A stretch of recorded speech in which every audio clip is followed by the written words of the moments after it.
Est-ce que toi aussi t'as déjà rêvé d'avoir un assistant personnel comme Jarvis dans Iron Man? Wake up, Daddy Son. Parce que moi, ouais. Et avec ChatGPT et Zapier, c'est maintenant possible. Dans cette vidéo, on va voir ensemble comment créer un GPT qui se connecte à Zapier et donc à des milliers d'applications. Sur Zapier, je crois qu'il y a 5 ou 6 000 applications qui sont intégrées directement dans l'outil. Donc autant te dire que ça fait un paquet de possibilités de choses à faire. On va se créer notre propre assistant qui va se connecter à notre agenda et à nos emails. On pourrait imaginer plein d'autres actions, pour le moment on va se contenter de celle-ci. Abonne-toi et active la cloche des notifications pour ne rien rater. C'est parti. Pour créer notre GPT, on va avoir besoin d'aller sur ChatGPT et ensuite aller dans le menu Explore. On retrouve ici un bouton qui s'appelle Create a GPT et on va cliquer dessus. Pour configurer un GPT, c'est relativement simple. En fait, ça se passe par des conversations qu'on va avoir avec le menu de création des GPT. Pour aller plus vite, j'ai déjà prévu un message que je vais lui envoyer, mais on va quand même l'analyser ensemble. Je le colle ici et je l'envoie. Alors je lui dis qu'en fait, son objectif, ça sera d'être un assistant personnel intelligent qui utilise GPT en français, puisqu'on va lui parler en français et on veut qu'il nous réponde en français. Et on lui donne les fonctionnalités qu'il devra avoir.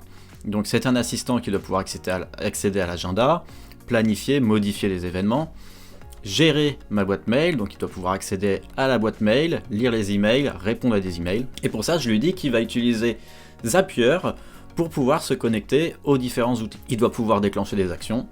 Voici l'exemple de tâches que je veux qu'il fasse.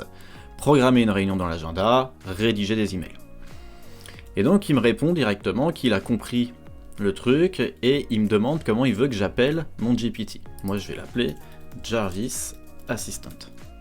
Le GPT réfléchit et maintenant il va me proposer une image de profil pour illustrer mon GPT.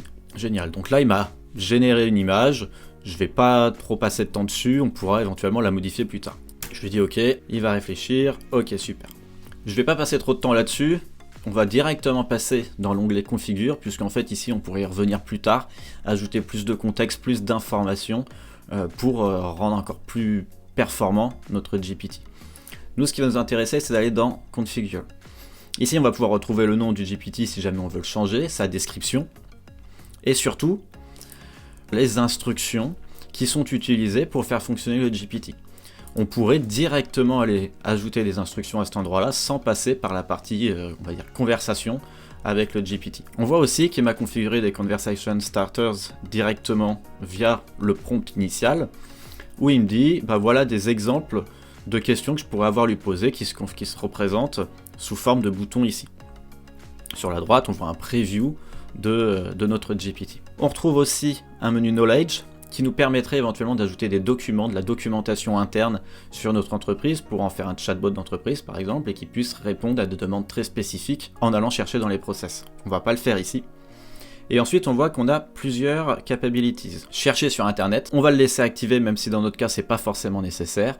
DALL-E qui va servir à générer des images. On peut le laisser même si encore une fois, je suis pas sûr que ça soit très pertinent dans notre cas. Et le code interpreter, idem, ici on va pas en avoir besoin, donc on le laisse décocher. En revanche, ce dont on va avoir besoin, c'est les actions. Et c'est ce qu'on va faire tout de suite. On clique sur Create Actions, et c'est ici qu'on va aller configurer la connexion entre notre compte Zapier et notre GPT. Et c'est grâce à cette action qu'on va pouvoir faire communiquer Zapier et GPT et pouvoir déclencher des actions via Google Agenda et Gmail. Et là où c'est génial d'utiliser Zapier pour ça, c'est qu'ils nous ont facilité la tâche en documentant tout ce qu'il fallait savoir pour connecter Zapier à un GPT. Donc je me retrouve ici sur la page Zapier AI Actions. Et si je descends un peu, il me propose de choisir une plateforme sur laquelle je vais les configurer. Donc moi je vais choisir ChatGPT et GPTs. Je clique ici et je vais suivre en fait rapidement le guide qu'il me propose. Donc ici pour créer une action, il faut que j'utilise cette URL là. Donc je vais revenir sur ChatGPT et ici vous voyez j'ai un bouton Import from URL.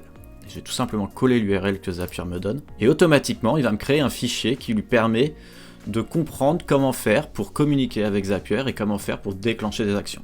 On va pas approfondir ici, on va revenir en arrière et ici on voit bien que notre action a été configurée. La seconde chose à faire maintenant, c'est qu'il va falloir donner des instructions spécifiques à notre GPT pour comprendre comment utiliser l'intégration avec Zapier.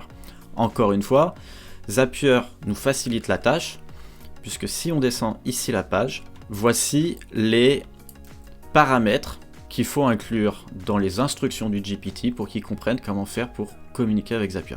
Donc tout simplement, ce que je vais faire, c'est que je vais aller lui rajouter ici. On va pas approfondir les instructions données par Zapier ici, mais ce qu'il faut retenir, c'est que c'est tout simplement une suite d'actions à réaliser par notre GPT dans le cas où il y a un problème avec l'intégration et qu'il sache où aller chercher les bonnes informations. En revanche, on a quelque chose qui nous intéresse et on va y revenir juste après, ce sont les Required Actions. Il faudra absolument configurer cette partie-là pour justement dire à notre GPT quelle application utiliser et quelle connexion utiliser dans Zapier pour pouvoir effectuer les actions. Maintenant qu'on a donné la majeure partie des instructions à notre GPT pour discuter avec Zapier, on va aller enregistrer notre GPT dans un premier temps. Là c'est bon. On va lui poser une question pour voir s'il arrive à communiquer avec Zapier. Donc là je lui demande de créer un rendez-vous dans mon agenda à 16h. On voit qu'il est en train de communiquer avec Zapier, donc c'est que ça a l'air de fonctionner. Si c'est la première fois que tu connectes Zapier, normalement tu devrais avoir une fenêtre qui s'ouvre pour autoriser la connexion. Ici moi je l'ai déjà autorisée, donc elle s'ouvre pas, mais à savoir normalement ça devrait arriver. Et ici à chaque fois qu'il va exécuter une action, il va me demander de confirmer si je veux bien l'exécuter ou non. Je confirme. Et donc là forcément il me met une erreur, puisque j'ai pas encore configuré correctement les modules dans Zapier. Donc c'est ce qu'on va aller faire tout de suite. Je reviens sur la page où j'étais tout à l'heure avec les instructions de configuration. Et si je remonte dans le menu, je devrais avoir My Actions. Et je devrais aussi avoir ici une ligne avec OpenAI GPT. Je vais faire Manage Actions. Ici, j'ai déjà des actions configurées pour aller plus vite dans la vidéo, mais on va quand même en créer une ensemble. On retrouve le bouton Add New Actions, on va cliquer dessus, et ici, on va nous tout simplement taper le logiciel qu'on souhaite utiliser. On va prendre Gmail, fait sa petite recherche, et il nous propose toutes les options possibles pour Gmail. Prenons Create Draft. Ici, il va me sélectionner mon compte par défaut. Et pour le sujet de notre email en brouillon, on va laisser deviner le contenu. Pareil pour le destinataire et pareil pour le contenu de l'email. On va cliquer sur Show All Options et on pourrait à chaque fois décider si on veut inclure cette valeur dans le champ, laisser l'intelligence artificielle décider, ou bien mettre une valeur fixe. Nous on va laisser par défaut ici. La seule chose qu'on va ajuster, c'est là. On va l'appeler exactement pareil finalement, Create Draft. Mais volontairement je saisis une action, puisqu'on va avoir besoin du texte exact, tel qu'il est là, pour configurer notre GPT. On peut cliquer sur Enable, et on voit qu'une nouvelle action a été créée. Donc on va maintenant aller configurer ces actions dans notre GPT, et pour ça je vais réouvrir le menu, aller dans Show All Options, et je vais copier le nom de l'action. Donc je reviens sur mon GPT, et ici dans les Required Actions, je vais aller coller le nom de l'action directement après le premier tiré ici. Le lien de configuration, en fait, c'est l'URL de la page de configuration de notre action dans Zapier. Donc là, je suis bien sur le Create Draft, et je vais copier l'URL et la coller ici. Et je vais faire la même chose pour toutes les autres actions. Je vais le mettre en accéléré pour aller plus vite et on se retrouve tout de suite après. Voilà, les Required Actions sont configurées. On va retrouver donc à chaque fois un tiré avec Action Configuration Link et le nom exact de l'action tel qu'il est renseigné dans Zapier. Si je retourne sur Zapier, j'ai bien la liste de toutes mes actions et qui sont aussi configurées de l'autre côté. On va pouvoir passer à la partie intéressante qui est de tester si notre GPT fonctionne bien. On va fermer ici, on va Update et on va directement cliquer sur View GPT pour voir en situation réelle ce que ça donne. Je vais lui demander de retrouver les informations de notre rendez-vous du jour à 10h. On voit qu'il réfléchit, il est en train d'exécuter l'action, il va me demander de confirmer ce que je fais. Et là, il a bien trouvé mon rendez-vous à 10h avec Jarvis, de 10h à 10h30, durée 30 minutes. Donc ce que je vais essayer de faire maintenant, c'est que je vais lui demander d'envoyer un email à Jarvis pour lui rappeler le rendez-vous.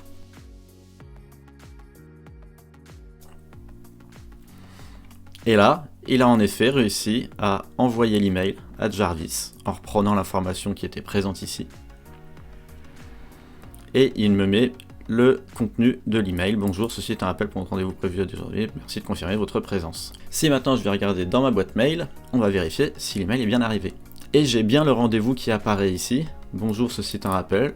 On a exactement le même message qui est envoyé depuis ma boîte mail, donc c'est nickel.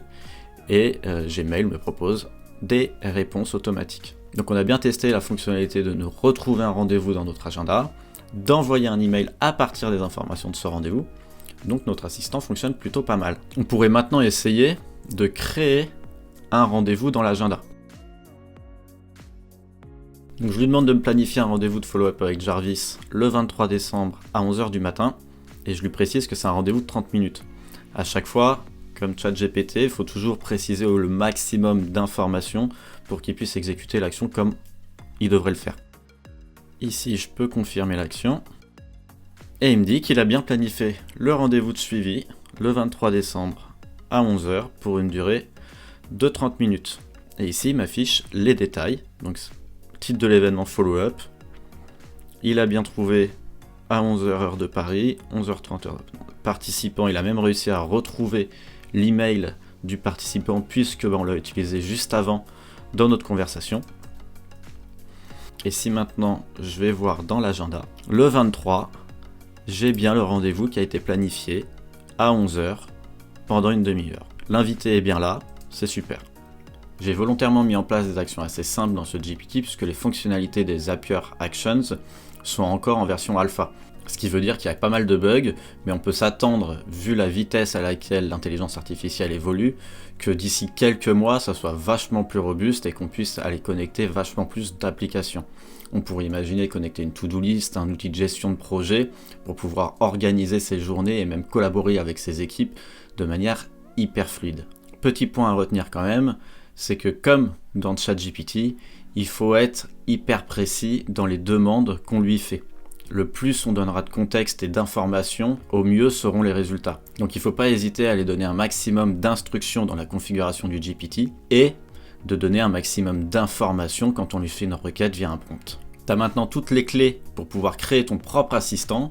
Je suis curieux de voir ce que tu vas construire, dis-le moi en commentaire. Pense à t'abonner à la chaîne et activer la cloche des notifications, ça m'aide énormément pour pouvoir créer plus de contenu de ce type-là.